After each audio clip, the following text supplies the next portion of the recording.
Bienvenue à la série de balados État de service, présentée par le Projet Mémoire, un programme de Historica Canada.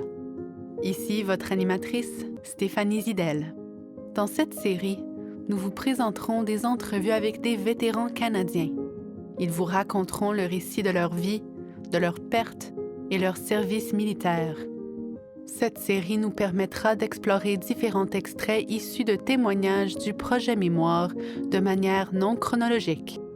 Aujourd'hui, nous commémorons le 75e anniversaire du débarquement des troupes alliées en Normandie le 6 juin 1944, aussi connu sous le nom du Jour J. Padre Huard, c'était un capitaine, mais c'était un soldat comme nous. On était tous des soldats.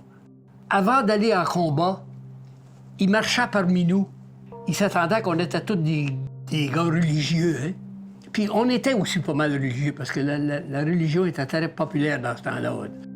Et puis, c'est drôle de voir un prêtre marcher parmi nous, nous regarder dans les yeux puis nous dire « As-tu fait ta communion, toi? As-tu fait ta confession? Parce que demain matin, toi, là, tu vas mourir, mon vieux. » Nous venons d'entendre un effrayant extrait de Pierre Gauthier, un vétéran de la Deuxième Guerre mondiale qui était fantassin et qui a débarqué en France avec le régiment de la Chaudière. Monsieur Gauthier avait 19 ans lors de l'opération et il était entouré de soldats tout aussi jeunes que lui, qui se sont volontairement enrôlés. Après avoir perdu une grande partie du territoire européen occidental au début de la Deuxième Guerre mondiale, les Alliés ont réellement commencé à repousser les forces de l'Axe à partir de 1943. Cet été-là, les Alliés ont secrètement commencé à prévoir l'invasion de l'Europe continentale et ils ont baptisé l'opération Overlord.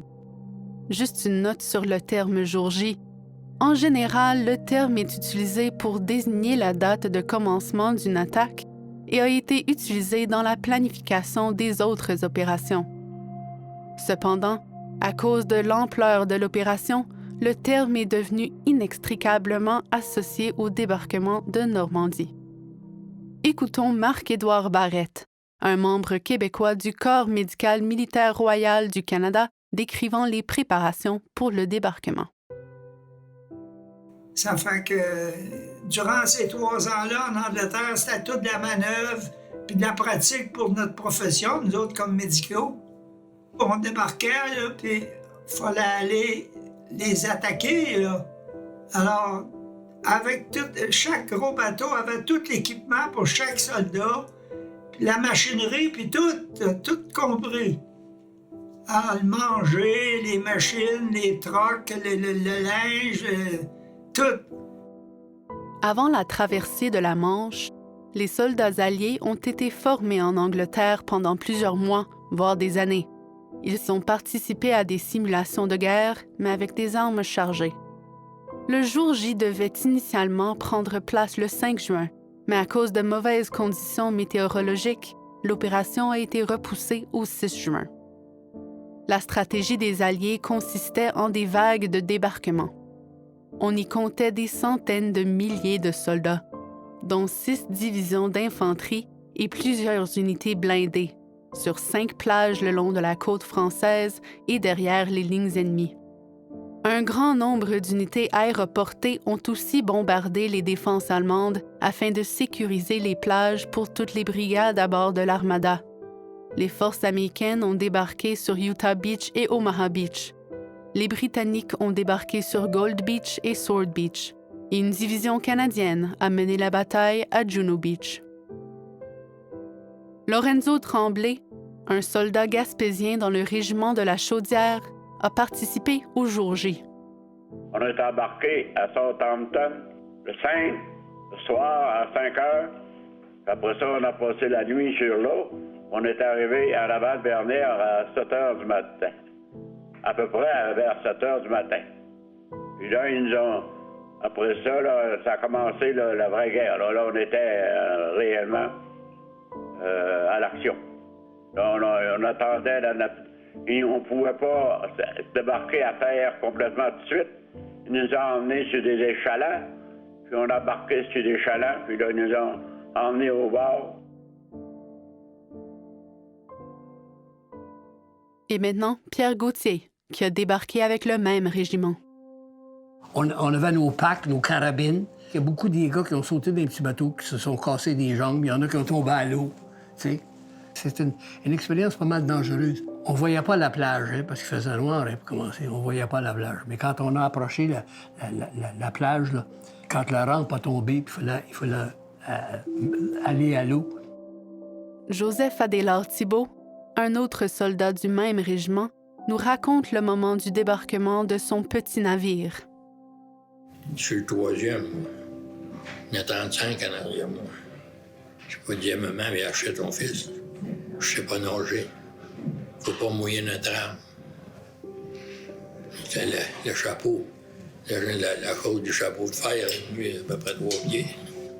Essaye de pas avaler de l'eau. Ah, t'étouffes. Tu n'envales une bonne gorgée. Ça remplit le trou. Là, il a voulu mettre les pieds à terre, ben là, c'est vrai. Là, de ce temps-là, moi, je m'en verrais le bord, je voyais les bateaux du régiment. Et ben, les gars, j'en volais dans les airs. Encore Pierre Gauthier. Ça a pris beaucoup de courage, hein, pour débarquer des bateaux, puis marcher dans l'eau salée jusqu'ici, hein.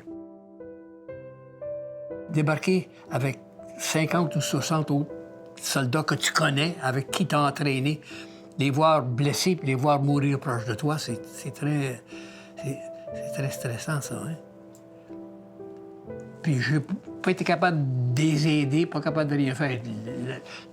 Notre rôle primaire, c'est d'avancer. Puis oublier ces gars-là. Il faut vivre ça pour savoir comment ce que c'est. Si t'as jamais vécu ça, tu peux pas t'imaginer comment ce que c'est. T'sais, de faire des bons chums puis de les voir blessés puis mourir proche de toi. Francis Godon, un vétéran métis du Manitoba, nous raconte que lors de son arrivée à Juno Beach, la plage ressemblait à du ketchup, totalement recouverte de sang. Il a débarqué avec la compagnie B de son régiment d'infanterie, le Royal Winnipeg Rifles. Il a été capturé par des troupes allemandes et ensuite transporté dans un stalag, un camp pour les prisonniers de guerre. Joseph Thibault a passé la nuit du 6 juin près de la plage. Puis le lendemain, j'ai ramassé des chapeaux avec des têtes de dinde, puis des bras, puis des jambes, puis à qui ça appartient à ça? On ne sait pas. C'est ça, dans un coin, puis ça va être enterré. Une série de vagues de soldats alliés allaient débarquer en France au long du mois de juin. Les premiers efforts des Alliés pour libérer la Normandie et le chemin vers l'Allemagne ne furent pas aussi favorables. Par exemple, l'attaque sur l'aéroport de Carpiquet au début de juillet fut un cauchemar. Pierre Gauthier fait allusion à la brutalité. Carpiquet, c'est un combat épouvantable. On a fait face à des Allemands qui étaient complètement fous.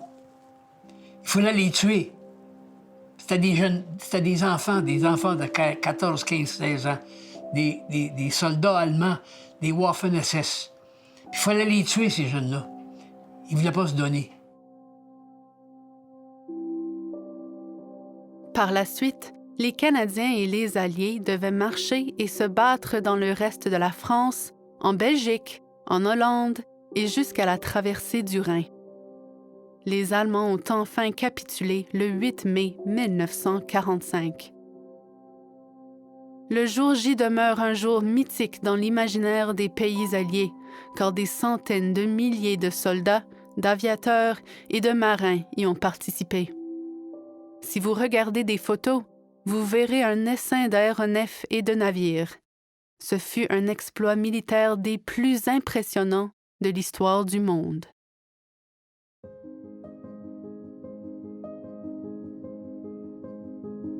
Le projet Mémoire est un programme de Historica Canada composé d'un bureau d'orateurs et d'une archive en ligne.